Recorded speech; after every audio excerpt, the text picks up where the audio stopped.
થતું આ બનાસકાંઠાની કોંગ્રેસનું, બનાસકાંઠાના ઠાકોર સમાજનું, બનાસકાંઠાના સર્વે સમાજનું સન્માન આજે ભારતભરમાં થઈ રહ્યું છે. એ જ્ઞાનીબેનનું સન્માન નથી, આ તમારા બધાનું સન્માન છે.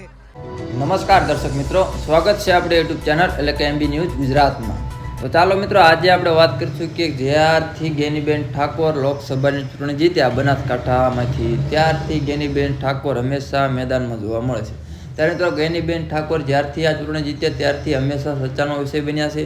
ત્યારે ફરી એકવાર જ્ઞાનીબેન ઠાકોર દ્વારા 18 વરણને એક આહવાન કરવામાં આવ્યું કે ભાઈ તમે બધા સાથે મળી અને હવે એક સ્ટેજ ઉપર આવો, જેથી કરીને કોઈ પણ વિપક્ષ કે કોઈ પણ એવા નેતા હોય જે આપણે સમાજમાં વાડા પાડી અને અલગ અલગ કરી અને કોઈ લાભ ન ઉઠાવી જાય.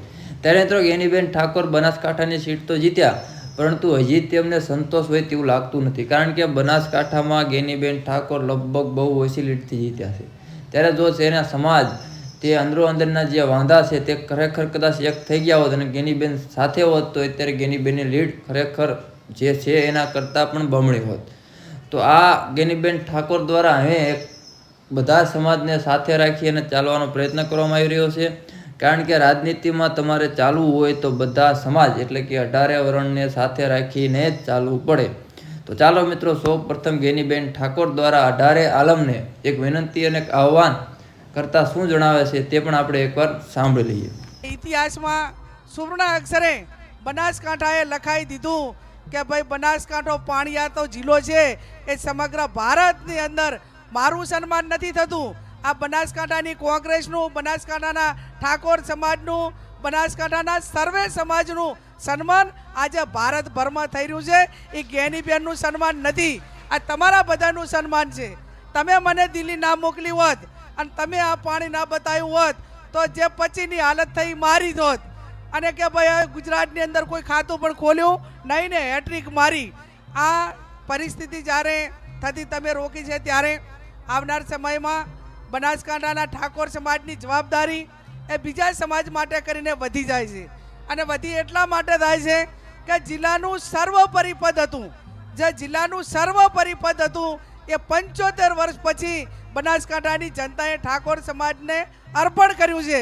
અને જ્યારે તમને બધાને અર્પણ કર્યું છે, ત્યારે આવનાર સમયમાં જે કાંઈ નાના મોટી મદદ બીજા સમાજોને કરવાની થતી હોય, આપણે જેને આપણી હાથે કોણે શું કર્યું એ આપણને બધાને ખબર છે. પણ હર હંમેશા સત્તા સ્થાને બેઠેલો માણસ એ રાજા ગણાય અને રાજા પ્રજાની નાના મોટી એની કેટેગરી કે કોઈ ઓલા કારણે ભૂલો થતી હોય છે, પણ એ ભૂલ જતી કરવાની ભાવના હર હંમેશા જતું કરવા વાળો વ્યક્તિ એ મહાન કહેવાય છે. વેરથી વેર વધે અને પ્રેમથી વેર ઘટે. એટલે ક્યાંક નાના મોટું કોઈ કારણોસર કોઈએ કાંઈ નાના મોટું એના ગુણ દોષોના ધોરણે કર્યું હોય તો જતું કરવાની ભાવના એ રાજા તરીકે પ્રજાનો સર્વોપરી જે પ્રતિનિધિ ચૂંટાય છે એની થતી હોય છે. અને એને માનવા વાળો વર્ગ એ આજે તમે જતું કરશો, હા 100% તમને એનું દુઃખ થાય. જેને કેવું વર્તન કર્યું એનું દુઃખ 100% થાય, પણ એને તમે વધારશો તો વધશે, પણ ઘટાડવા માટેના પ્રયત્નો કરશો તો એનું પરિણામ એ હર હંમેશા સારું આવશે. અને એના માટે તમારે કોઈને કાંઈ નાના મોટી ભૂલોવાળાને તમારે કાંઈ કરવાનું રહેતું નથી. તો ગુણ દોષના ધોરણે હું એક બેઠી છું, જે મને જેવા અનુભવો થયા છે, જે થયું છે એ જેને જ નાના મોટો ઠપકો થયો, પણ તમારા મનમાં કોઈ પણ સમાજ માટે, કોઈ પણ આગેવાનો માટે કોઈ પણ પ્રકારની કોઈ એ પ્રકારની મન દુઃખ પૈકીની કોઈ નાના મોટું મગજમાં હોય તો એને પણ આજ વીરદાદાની જગ્યામાં બેઠા છે.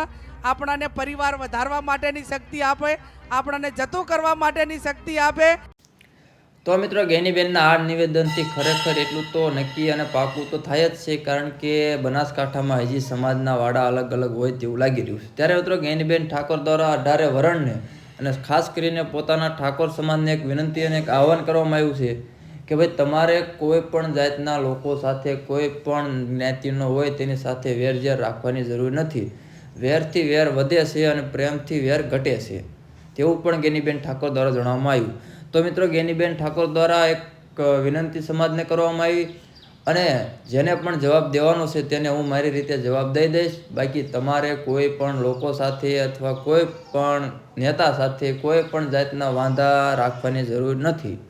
અને બધા સાથે મળી અને એક સ્ટેજ ઉપર આવી અને સમાજનો અને દેશનો અને ગુજરાતનો આપણે વિકાસ કરવાનો છે.